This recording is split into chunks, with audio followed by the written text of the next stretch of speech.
Good evening and welcome to Left, Right and Centre. I'm Vishnu Shom. 4 months, 26 days after the AI-171 crash in which 260 people were killed, the Supreme Court has asked the government to respond to a petition by the father of pilot Captain Sumeet Sabharwal seeking the creation of a judicial probe into the causes of the crash. The court has told the aged father of Captain Sabharwal that he should not carry any burden of blame. It's extremely unfortunate, this crash, but you should not carry this burden that your son is being blamed. Nobody can blame him for anything. Now, this was an observation, and the court's observations come at a time when there are credible theories from experienced aviation experts pointing to the possibility of a massive electrical short caused by water ingestion in one of the bays of the Boeing 787. This, the theory suggests, resulted in a cascading set of failures, causing the logic in the aircraft systems to shut down, fuel flow to the engines of the Dreamliner as a safety feature, albeit one that eventually resulted in the crash of the aircraft, was shut down. Now, the aircraft itself was unable to recover from that situation simply because there was no time, there was no altitude for the engines to spool up to maximum thrust once the engines restarted, which they did. Now, I stress that these remain theories in the absence of a detailed crash report or any further press release from the accident investigators in India, the Aircraft Accident Investigation Board. Instead, there remain multiple theories, which causes a great deal of confusion. But let's take a look at these theories as they were. First up, AI-171 was brought down by the deliberate action of one of the pilots. Now, this is a theory. It's based on the sentence fragment revealed in the preliminary report, which says engine 1 and engine 2 fuel cutoff switches transitioned from run to cutoff position one after another within a time gap of 1 second. The cockpit voice recorder audio captures one pilot asking the other, "Why did you cut off?" And the reply, "I did not do so." The US Federal Aviation Administrator, the FAA chief, Brian Bedford, has told Reuters, "We can say with a high level of confidence it doesn't appear to be a mechanical issue with the Boeing fuel control unit." These are the fuel control switches that you actually see over there. "We feel very confident that this isn't an issue with inadvertent manipulation of fuel control." No international regulator has called for Boeing 787 Dreamliners to be grounded because of electrical or mechanical issues as yet. Multiple independent accounts back this report, including a report in the leading Italian daily Corriere della Sera, which claims that the pilot flying repeatedly asked Captain Sabharwal why he switched off the engines. According to that report, the pilot flying was unconvinced and asked the same question several more times for another 6 seconds. Now, this is more information that India's accident investigators in their preliminary crash report have stated. And this does indicate that the entire recording or transcript and technical details of the entire duration of the flight exists with multiple international agencies. Now, that's expected since there were several international stakeholders who've been part of this investigation. Now, an independent report by the aviation expert Richard Godfrey states that the dual engine shutdown to below idle, right, the speed of the engines, was caused by water ingress to an electrical bay. His report goes on to mention, and I quote, "The engines automatically reduce to idle when a temporary fault occurs in the digital link between the aircraft central computer and the engine electronic control systems." That's the throttle quadrant that you see above, and those are the fuel control switches. So if there is an electrical mismatch or a lack of communication between the units which I mentioned, it could result in a scenario where the fuel flow to the engines is cut down, is cut off as a safety feature. In this case, that proved to be lethal. Now, the Federation of Indian Pilots has appealed to India's Civil Aviation Minister, asking for all Boeing 787s in the country to be checked thoroughly for electrical systems faults following recurrent electrical issues with the aircraft. The bottom line is this: the families of the victims of AI-171 deserve justice. The outcome of this highly emotive case needs to be looked at dispassionately. It is critical for India's accident investigators to produce their report quickly and credibly, This cannot extend month after month, particularly since the cockpit voice recorder and the digital flight data recorder were recovered quickly. These were analyzed quickly. There was a preliminary report as well that came out. This was an aircraft which wasn't lost somewhere. All of the data actually exists. It's a question of putting it together. Surely this needs to be done faster and not necessarily referring to other international reports which may have taken more time. In this case, the evidence appears to have been there from day one. Well, joining us now, Captain C.S. Randhawa, President of the Federation of Indian Pilots. We are also joined by Captain Saurabh Bhatnagar. He's a former senior captain for Indigo. Thank you very much for being with us. Captain Sam Thomas, President of the Pilots Association of India, also with us. Captain Randhawa, I did follow what happened in the Supreme Court very clearly. And of course, the observations of the court were important to the father of Captain Sabharwal. Be that as it may, do you not believe that this focus on the captain himself and his potential role in this disaster, gets resolved one way or the other if the AAIB, the Accident Investigating Board, actually reveals, the remaining seconds of conversation that took place in the cockpit? Good evening, Vishnu, and to all my other panelists. First and foremost thing regarding this accident which took place on the 12th of June, right from 14th June onwards, we've been writing to the Ministry of Civil Aviation, to AAIB and to the DGCA regarding the cause of the accident and the investigations to be carried out for the electrical systems of the aircraft, which we believe is the cause of the accident. And we have been updating the Minister and the AAIB on a regular basis regarding the progress of the inquiry, which is very slow.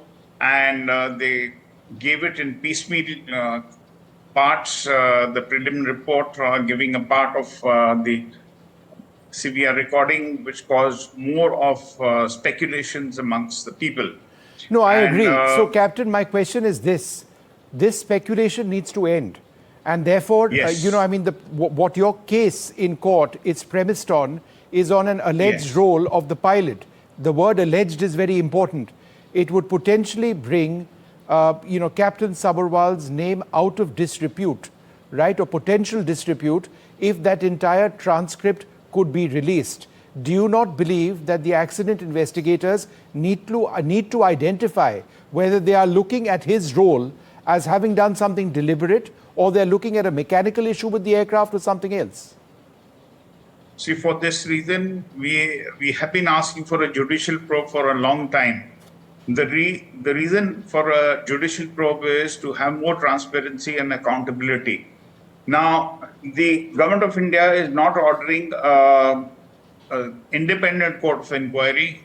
They are glued to the AAIB, and the people who are there part of the investigation board, we do not have faith, and they are not trained as well. If you see the background of the 5 people who are there in the AAIB, they will not meet the requirements of the DOC 9756 Part 1 of the ICAO, which refers to Annex 13 of the ICAO. All right. So I get what you're saying. One sec, let me bring in the others. You say that you don't have confidence in the ability of those investigating this to do it in a proper manner. Okay, I take that point. I want to go across to Captain Sam Thomas. Captain, on this entire issue of whether or not Captain Sabharwal moved the fuel switch from off to on, the wording which is used is that the switches were transitioned from run to cut off. That's why this entire this case is being heard. There is an elderly gentleman who's being bothered about what the allegations on the role of his son. Again, my question is this: should that transcript not come out? Should we not know whether this is a criminal investigation looking into the possible conduct of the pilot, or is it something else? If that is revealed, and we know that it is potentially not about the pilot, then it can open up flight safety as a larger issue for people around the world. Is it a Dreamliner issue? Is it an Air India maintenance issue? Is it both? Very pertinent questions, Vishnu. Good evening to you. Good evening to the panelists.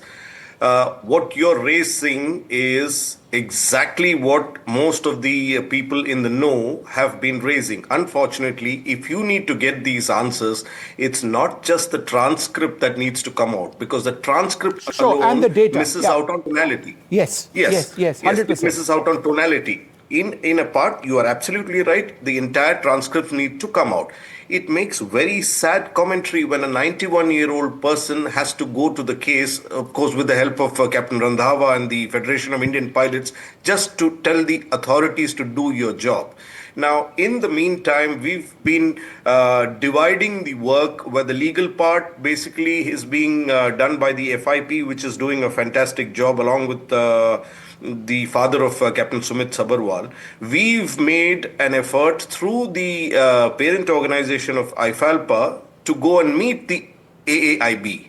We were told in no uncertain terms that we are not welcome and that they are a premier investigating body, and we were also told that the world certified their preliminary report. Therefore, we believe that there is an element of delusion that is going on, and Captain Randhawa has rightly put it, that if this needs to be solved, or even a semblance of finality to this entire investigation, then qualified people need to come in. Unfortunately, exactly as Captain Randhawa said, there are no qualified people there. Captain Bhatnagar, two parts.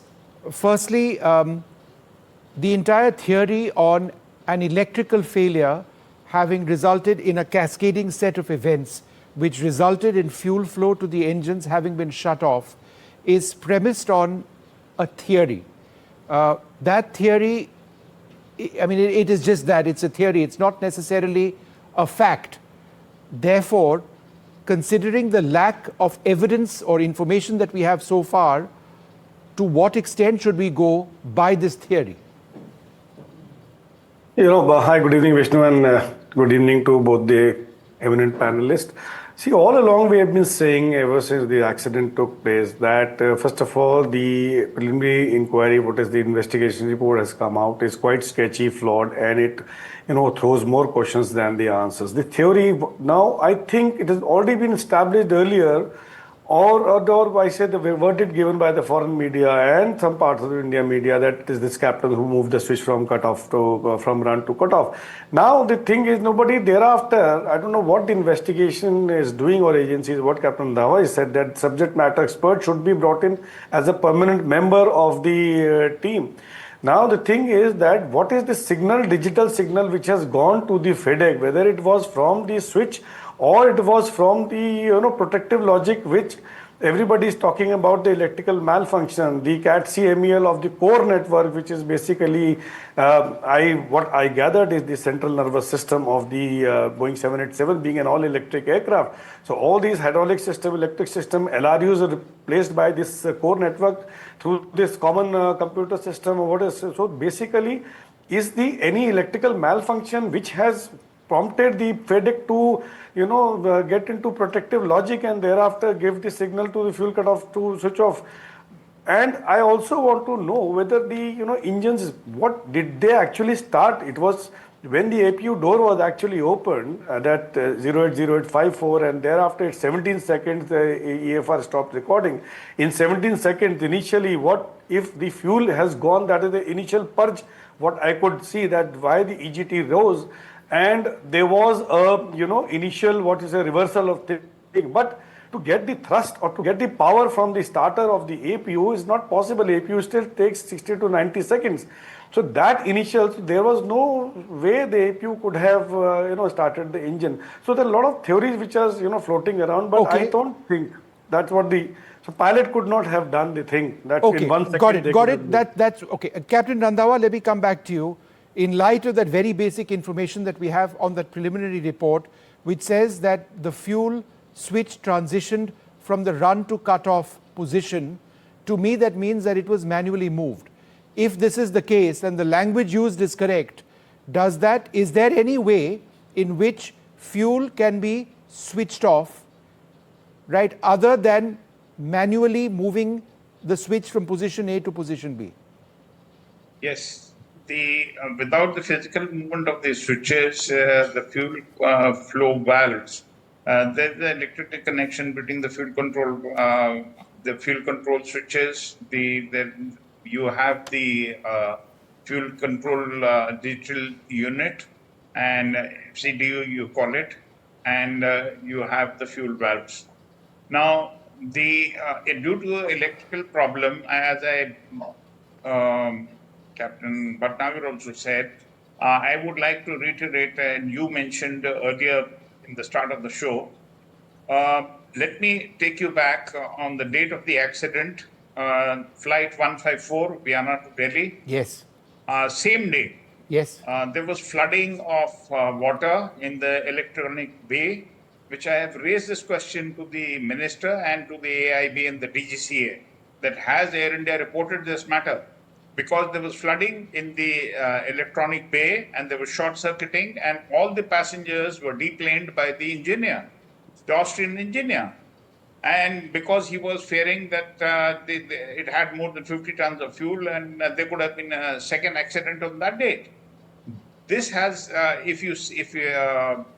we have been persistently setting the DGCA to investigate the electrical system, because Boeing 787s have been prone to have water seepage or leakage into the electronic bay from the front toilet. Now, if you see, the urine and the wastewater is a good conductor of heat, of electricity. And the potable water is not a good conductor of electricity. So that means that any flow of water which could have short circuited could have,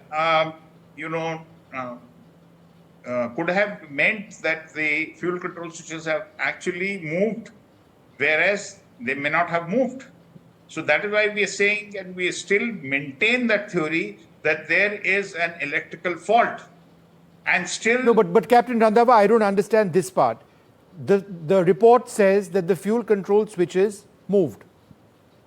Yes. They went from on to the off position. And when that happens under normal circumstances, the fuel is starved of the engines on these aircraft. But you see earlier... what you are saying is, that why would the pilots potentially do that if, there was another problem with the fuel flow to the engines? You think would it be to recycle the engines? Yes. In case of a dual engine flame out, the Boeing SOP very clearly says that you have to move fuel control switches to cut off and to run. Right. Okay. Now, my point is that I take you back to the accident of 2019 in Osaka, where the ANA aircraft on landing, the aircraft remained in the air mode, and when it touched down and the pilots took the reversers, both engines flamed out. Now, did the fuel control switches move? And this theory has been accepted even by the US transportation. No, I know this theory, but I'm out of time. I just quickly to Captain Thomas one last time. In the case of that ANA aircraft, as I understand it, the logic of the aircraft allows fuel to be cut off to the engines, or the engine pushed to idle position, if the sensors record that the aircraft is on the ground. In this case, again, on the basis of that preliminary report, the aircraft sensors move from the aircraft on ground to aircraft on air. Therefore, can this electrical problem happen? Absolutely correct. What Captain Randhawa said is correct. To your question, that can fuel be cut off without physically moving these engine start levers, fuel cutoff switches? Yes, the answer is that. And as bizarre as it may sound, it is a safety feature which is in the 787, albeit it contributing to the crash in this particular case. We would like more to draw your attention to what happens with the investigation and the cause of lying or perjury. If you notice, we had raised the issue of the DFDR, the EAFR being decoded or being sent abroad. the powers that be said that no, it was done in India. Unfortunately, that's a lie. And questions being asked in a very funny manner in the parliament, which are being again answered not to the satisfaction, it's being asked for the sake Captain of Thomas, asking. the digital And flight data recorder was sent abroad to be interpreted, to be downloaded? absolutely. As opposed Yes, to what sir. they have said, because the government has said on record Yes, sir. that this happened over here. Yes, sir. Yes, sir. No, Did no, it happen did not in both happen over here. places? Did it happen in both places? Correct. The CVR was downloaded here, but the DFDR went to the United States. Very credible. I know people who've told me who work in the facility that decoded this DFDR. All right, we'll leave it over there because I think Captain Thomas, and in fact all of you, raised some very, very important, pertinent points. And I think the bottom line over here is that we just have to get to the bottom of this. It's something that impacts not Air India, it impacts the world of aviation, one way or the other, and countless lives. That's why this is all being done. Thank you very much for raising these issues. We'll continue to reflect them in a responsible manner. Thank you very much indeed, sir. Thank you. Thank you. Thank you, Vishnu. Thank you, sir.